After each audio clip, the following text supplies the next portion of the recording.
네, 오늘은 마태복음 22장 자료 2번 자료의 2페이지 하단 마태복음 24장 29절로 31절 들어갑니다. 지금 이 말씀을 나누는 것은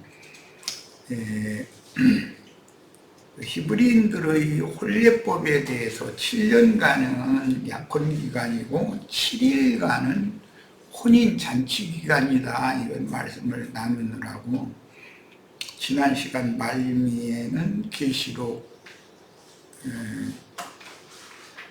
19장 어린 양의 신부가 준비되었고 신부가 입을 흰 옷 고운 세마포도 준비되었다고 해놓고 나서는 백마탄 하늘의 군대와 거짓 선지자를 따르는 많은, 그들은 무적행에서 올라온 황충군대라고 그러는데 원수의 군대, 구약시대에는 이스라엘 하나님의 군대와 가나안 땅 7족속의 군대가 전쟁하는 것으로 이게 상징이 됐죠. 그리고 그 전쟁을 해서 승전을 기념하는 그 큰 산에 큰 잔치가 배설된 이야기를 연결을 하고 있어요. 그러니까 그 성경의 문구 연결에 대해서 이해를 꼭 잘 해야 된다는 거예요.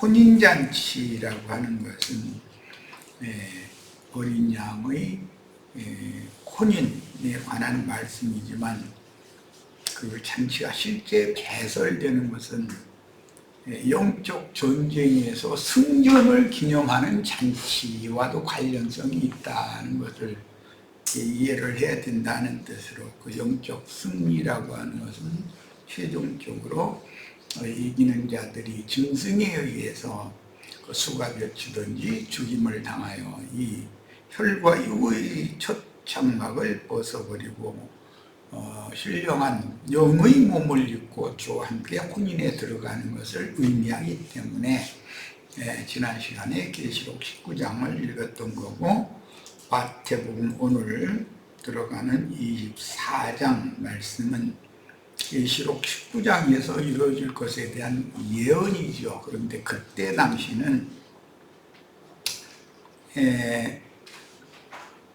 예수님의 예언에 따라서 로마 군대가 이스라엘 군대를 다 섬멸해버리고 예루살렘 성과 이스라엘 나라를 아주 멸망시켜버린 이야기를 해야 되기 때문에 말씀을 잘, 연결성을 잘 이해하시기를 바라요.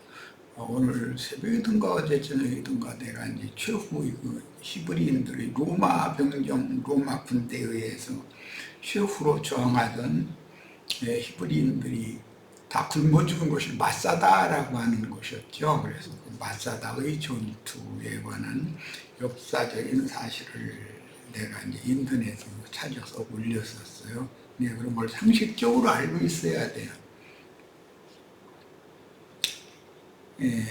이것은 신약의 교회 시대, 즉 신교자들의 수가 채워지고 그에 따라서 이방의 충만함이 채워지면 또 한 시대가 종결되고 시대를 이제 불러와야 되기 때문에 그때는 주님께서 예언된 오는 부활의 때다라고 이렇게 예언을 했고, 그때가 사실은 혼인잔치 기간이라는 거예요, 사실은.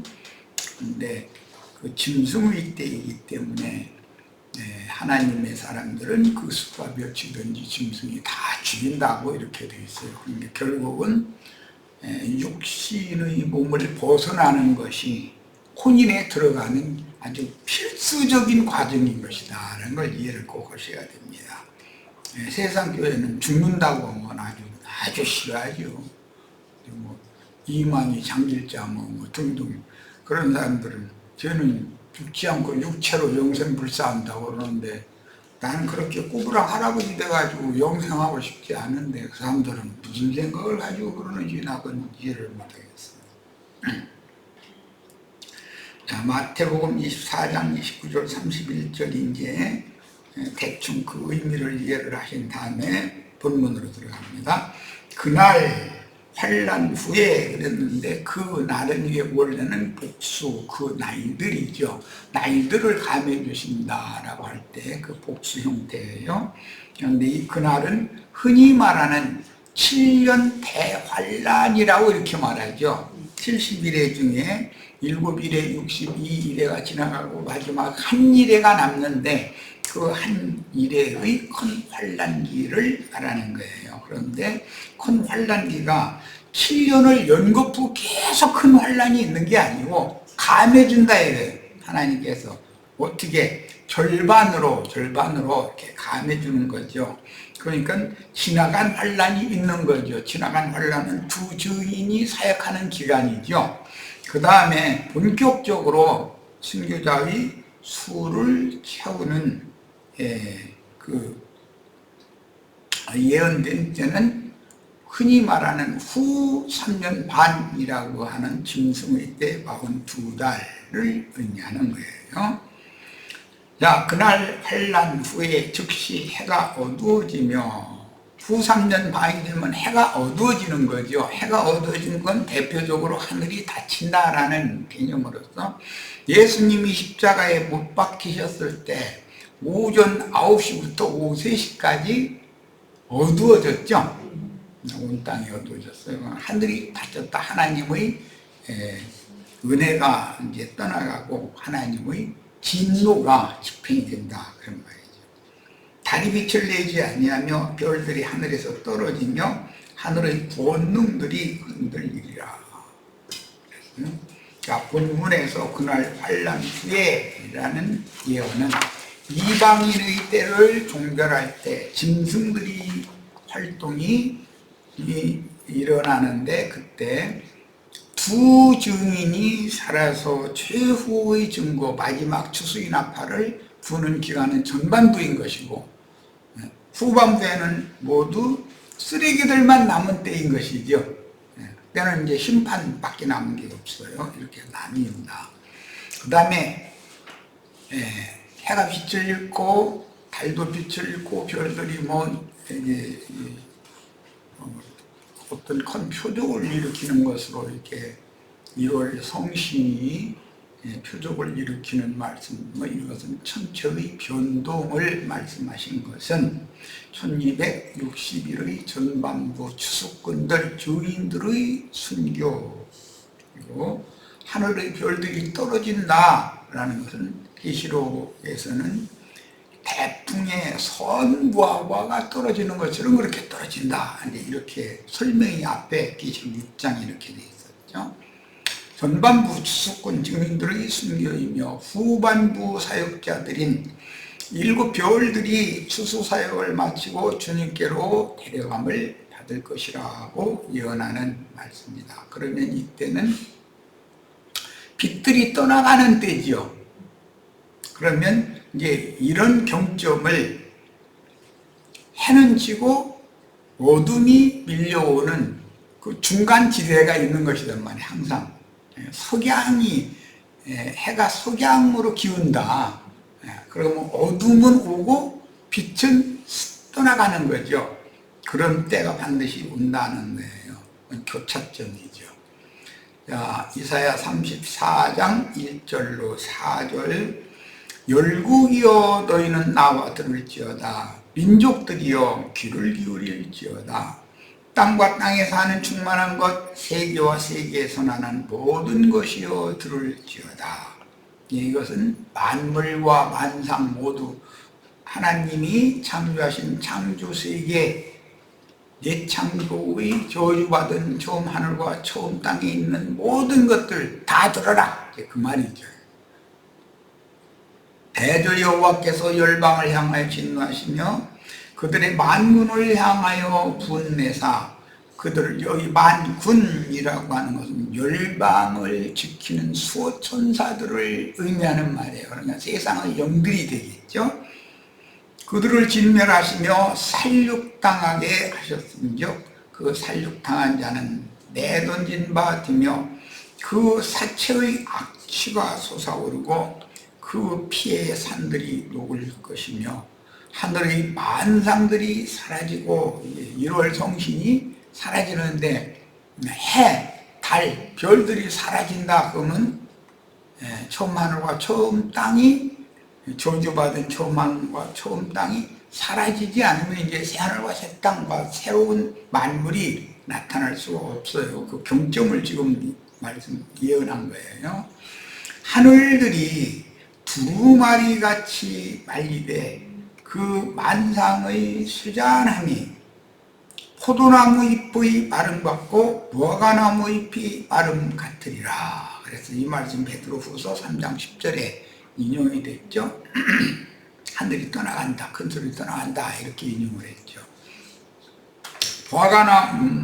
무화과나무 잎이나 포도나무 잎이 마른다라고 하는 것은 이제는 생명의 그 진액을 영양 공급을 받지 못하면 다 마르게 되어 있죠.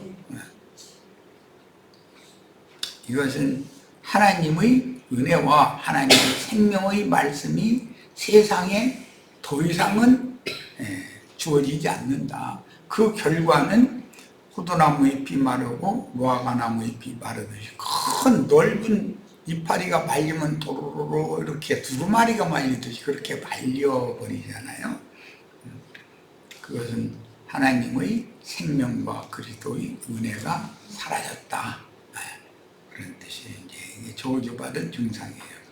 죽은 거죠. 천체계의 변동은 먼저 침례 요한과 예수님의 죽음이 구약의 예언을 마무리하였으므로 예수님이 죽임을 당하여 숨을 거두실 때 처음 하늘이 떠나가고 땅에서는 심판이 집행되었으므로 해가 빛을 잃고 온 천지에 어둠이 임했는데 사도행전 2장 19절로 20절에서 이를 요엘서가 예언한 이 천체계의 변동에 대해서 오순절 때 사도들이 이것은 우리가 세술에 취해서 이런 말을 하는 것이 아니라 이미 구약의 선지자들이 예언한 것이 오늘 우리 중에 이루어진 사실인 거다라고 증거를 하죠. 네. 그러니까 이 말은 처음 하늘과 처음 땅의 옛사람들에게 주어진 죽이는 영과 부패하게 하는 그런 정신이 떠나가고 건전하게 하고 새롭게 하는 새 신이 또는 새로운 정신이 임하는 것을 비유적으로 이렇게 말을 한다는 거예요. 자, 24장 이제 30절로 31절입니다. 그때 인자의 징조가 하늘에서 보이겠고, 인자의 징조라는 것은 예수 그리스도께서 영으로 불꽃 천사들과 함께 재림하는 모습으로 나타나는 거예요. 그때 땅의 모든 족속들이 통곡하며, 이게 이사야 1장 10절에서 인용이 됐죠. 주님을 기다린다는 사람들이 주님이 오실 때 그 앞에서 통곡을 하면서 애통한다고 그랬어요. 그러면 누가 그러겠는가? 신부로 시집갈 준비가 완성된 사람들이 주님이 장가들로 오시는데 통곡할 필요는 없죠. 기뻐해야지. 그러니까 다 거짓 신앙인들이 태도가 이렇다는 것이에요. 그들이 주님을 기다렸는데 그들이 기다리던 그런 주님이 아니다는 것이죠, 지금. 그들이 인자가 구름을 타고 능력과 큰 영광으로 오는 것을 보리라 그랬는데, 여기 구름을 타고 그랬는데, 사도행전에서는 각 사람의 머리 위에 120명 각 사람의 머리 위에 불의 혀 같은 것들이 하나씩 있었다. 그런데 그게 원은 불꽃들이라는 거예요. 그 불꽃들이라고 하는 말은 오바댜서 1장 17절에서 인용하는 말로서 이스라엘은 야곱은 불이 되고 요셉은 불꽃이 될 것이다. 그렇게 설명했고, 히브리서 1장에서는 천사들은 불꽃이다.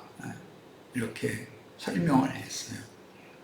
누가복음 20장의 부활의 아들 하나님의 아들들은 그날 천사와 동등이 된다 그랬어요. 그런 사람을 거쳐 천사가 된 영들을 온전케 된 의인의 영들이다 이렇게도 말을 하고, 치천사라고 한단 말이에요. 하나님이 지은 천사가 아니라 사람을 거쳐서 하나님께서 결국은 하나님 자신의 형상, 즉 하나님이 신이잖아요, 영이잖아요. 형상과 모양으로 만들어놓은 천사들이다 이거예요. 계시록에는 천사의 청량, 사람의 청량이라는 말도 나오고, 짐승의 수를 청량하는 짐승 청량 이야기도 나오죠. 그래서 이런 그 성경의 의미들을 종합적으로 잘 깨달을 필요가 있습니다. 자, 그 영과 신부가 새하늘과 새 땅에 임하실 때, 즉 거룩한 성 새 예루살렘과 함께, 거룩한 성 새 예루살렘이 실제는 구름수레인 거죠. 그 안에 들어갈 권세를 얻은 자들은 모든 이기는 자들이라고 계시록 21장에 명백하게 기록이 되어 있어요. 그 영께서 새 세계로 임하실 때는 땅과 바다에는 화가 있을 것이니 땅의 가라지 무리와 베드로서 3장에서는 땅이 이와 같이다 풀어져서 모든 것이 다 드러날 것이다. 땅의 모든 불의 불법한 모든 것들은 하나님의 눈앞에서 숨길 것이 없이 다 드러난다는 것이죠. 하나님이 왜 이런 심판을 집행하시는지 그들에게 명확하게 보여야 되니까. 땅의 가라지 무리와 바다로 상징되는 세상 나라에는 심판이 집행되기 때문인데, 계시록은 15장 2절에 보면 불붙은 유리바다, 4장 16절에는 유리바다가 있었는데 15장 2절에는 불붙은 유리바다가 되었죠. 31절 그가 큰 나팔 소리와 함께, 이제 마지막 나팔이라고 그러는데, 이것은 하늘이 추수하는 일꾼 불로 보낸 사자들을 의미하는 천사들을 보내리니 그들이 그의 택하신 자들을 하늘 이 끝에서 저 끝까지 사방에서 모으리라. 이게 마지막 추수죠.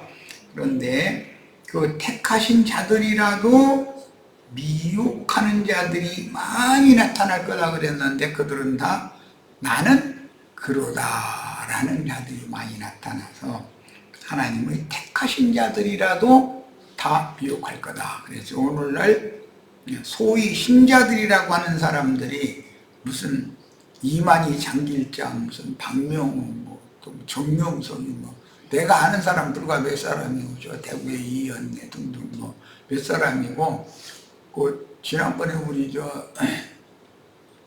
기령재님이 올린 자료를 보니까 한국에만 그 기자가 썼더만 한국에만 내가 그러라 하는 자가 120명이나 되는 데잖아요. 그러니까 그냥 널어 있는 거예요. 그냥 양양에도 누가 그런 사람이 있을 수도 있겠죠. 감춰져 있어. 우리하고는 상종을 안 하니까 모르지만 너무나 많은 거죠. 내가 그러라라고 하는 자들이. 자, 본문에서 그 영으로 재림하신 주님의 택하신 자들은 인마진 12지파를 통해서 영원한 복음이 전파되어 심판이 지나간 신세계에서 영원한 복음은 마지막 한일의 전반부의 증인들을 통해서 전파되는 거예요. 그런데 그때 이스라엘 12지파에게 인을 치기 위해서 5달 동안 전갈의 권세 같은 권세로 그들을 얼마나 혹독하게 다루는지, 죽고자 해도 죽음도 그들을 피해가면서 5달 동안 전갈이 쏘는 것 같은 고통을 받게 한다는 거예요. 그렇게 안 하면 굳어있는 완악한 인간들의 옛 자아라는 것이 소송될 길이 없으니까 할 수 없이 그렇게 하시는 거죠. 하나님은. 예. 우편장들인 인마진 12지파에게 전도받은 흰옷을 입은 무리를 불러 그들은 인을 그냥 공짜로 받은 게 아니죠. 5달 동안 죽기를 원할 만큼 어마어마한 고초를 겪으면서 영이 그때 완악하게 깊은 잠에 빠져있던 영들이 깨난 것이죠. 해가지고 인침을 받게 돼요. 그들이 각 지파별로 1만 2천씩 14만 4천인데 그들을 통해서 그들이 제사장 나라를 성취한다. 원래 출애굽기에 보면 하나님께서 자기 백성들에게 출애굽을 한 자기 백성들에게 말씀을 시내 산에서 모세가 받은 말씀을 자기 백성들에게 주셨죠.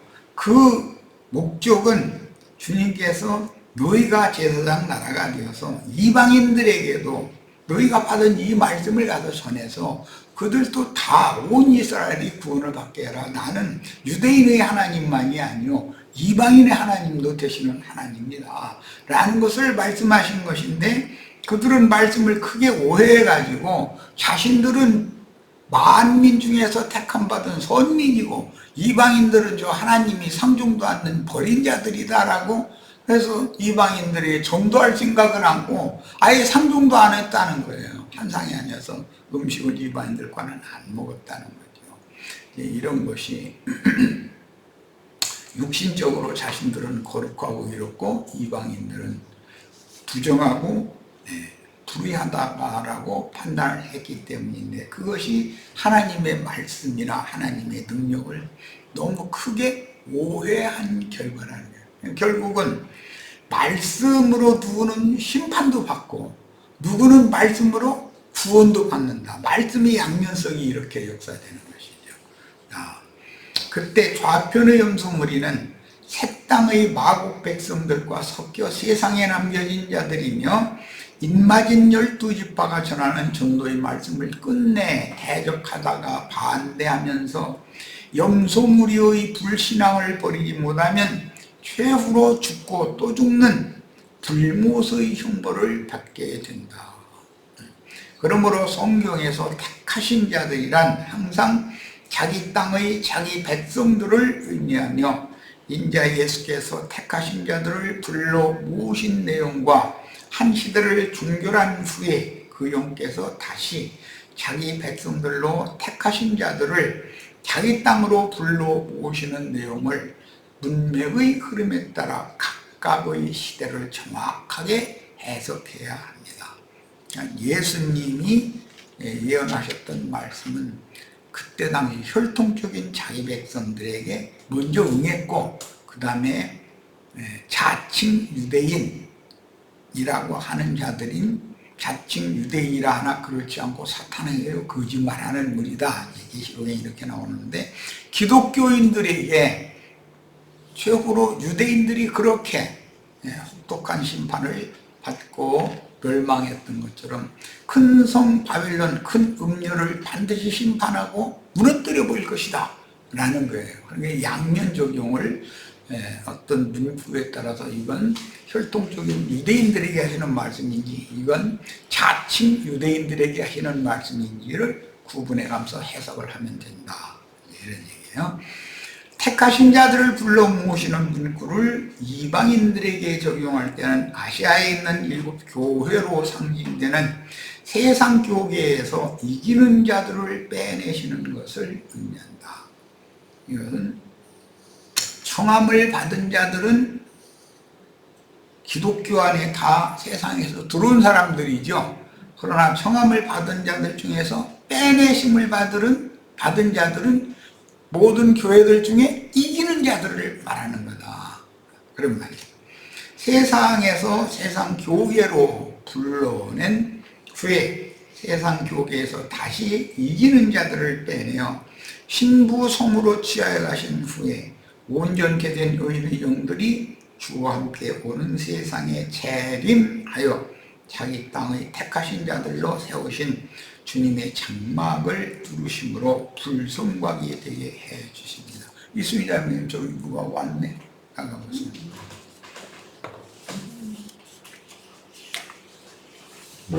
이방인 교회들에게 택하신 자들이라는 용어를 적용할 때는 혈통으로 적용하지 않고 옛사람과 새사람으로 적용해야 하므로 증인들을 통해서 전파된 복음 말씀을 듣고 영으로 깨달아 마음에 믿어진 신자들인 청함을 받은 모든 신자 중에서 그 영의 소욕에 동역해야 합니다. 이 말은 육신의 소욕과 성령의 소욕은 서로 전쟁을 할 거기 때문에 하는 말이에요. 그 성령의 소욕이 육신의 소욕을 이기면 계시록 19장에 승전을 기념하는 큰 잔치가 벌어진다는 거예요.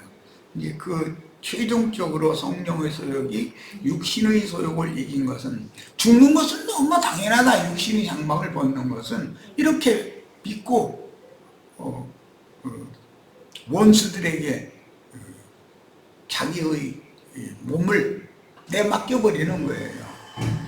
그래서 주님이 말씀을 이미 하실 때 너희는 너희 몸을 죽이는 저희들을 두려워할 것이 아니라 너희 몸뿐 아니라 영혼을 능히 지옥불에 멸하시는 그분을 두려워해야 된다, 이렇게 말씀하셨어요. 그러니까 육신의 몸이 한 번 죽는 것은 하늘이 정하신 바예요. 그러니까 그것은 누구도 피할 수 없어. 이만희 향일자 뭐 별 소리를 하는 사람들이 자기는 영생 불사한다고 떠들지만 그건 말도 안 되는 거짓말인 거예요. 있을 수 없는 말이에요. 기독교계가 제일 싫어하는 말을 지금 오늘 하고 있어요.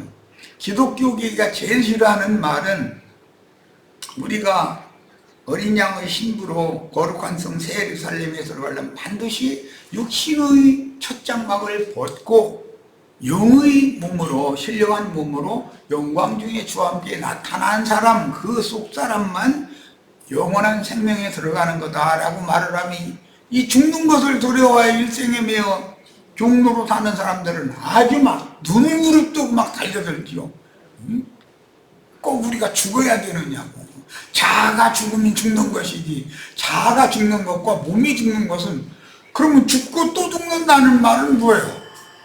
두 번 죽는 거잖아. 왜 성경을 자기 편리대로 이렇게 해석하고 주장하려고 그러는 거야? 육체의 소욕을 이기는 기본 신앙의 정립과 그 영께서 교회들에게 요구하시는 회개를 통해서 교회 생활을 회복하여 짐승들의 미혹을 이기는 영적 전사로 쓰임을 받는 것으로, 영적 전사들은 육신의 몸을 내주는 거예요. 모세의 시체에 대하여 마귀와 미카엘 전사가 다퉜죠. 뭐 때문에 그런 거예요? 시체는 네가 가져가라 이거예요. 썩을 몸이니까. 그러나 모세의 그 영적인 신령한 몸은 미카엘 전사, 천사들에게 받들려서 하나님께 대리감을 받는 문제이기 때문에 이걸 명확하게 구분할 줄 알아야 된다는 거예요. 부자도 죽고 부자의 상에서 떨어지는 것을 얻어먹어가면서 겨우 목숨 부지하던 나사로도 죽었어요. 죽으면 둘이 다 육의 장막은 벗는 거 아니야, 누구나. 그러나 나사로는 천사들에게 받들려서 아브라함 품에 갔다고 돼 있지, 부자처럼 장사되어서 불꽃 가운데 고민하는 곳으로 갔다고 돼 있지가 않잖아요. 이건 명확한 성경을 이렇게 성경대로 믿어야지. 왜 사람의 생각을 가지고서 그 육신의 장막을, 이 장막을 꼭 벗어야 되느냐고. 안 벗고 가는 건, 안 벗고는 못 간다니까. 동방사기도 뭐 3천 갑자 했다고 그러니까 3,000살 살았는지 뭐 나는 안 봤으니까 모르지만 3,000살을 살 리도 없고, 뭐 우스갯소리로 지어낸 말이겠지만은 그 장수 둘한테 많은 돈을 줘가면서 뭐 천지사방에 다니면서 불로장생초를 풀에다 다고, 그러니까 돈 잔뜩 받아가 나오면서 둘이 웃어가면서, 아니 그런 그럼 불로초가 있어 우리가 먹지 왜 저 인간 갖다 주냐고 그랬다는 거 아니요. 그러니까 다 그 사람들도 죽는 건 다 알고 있었다는 거예요. 이 오늘날 기독교계가 하나님 말씀을 육신의 생각에 따라서 너무 오남용하고 잘못 가르치는 경향이 너무 많은 거죠. 자, 저 시간은 여기까지 해서 잠시 쉬고 다음 시간에 이 양이 너무 많이 남았네. 빨리빨리 해서 다음 시간 1시간 더 하도록 하겠습니다. 잠깐 쉬도록 합니다.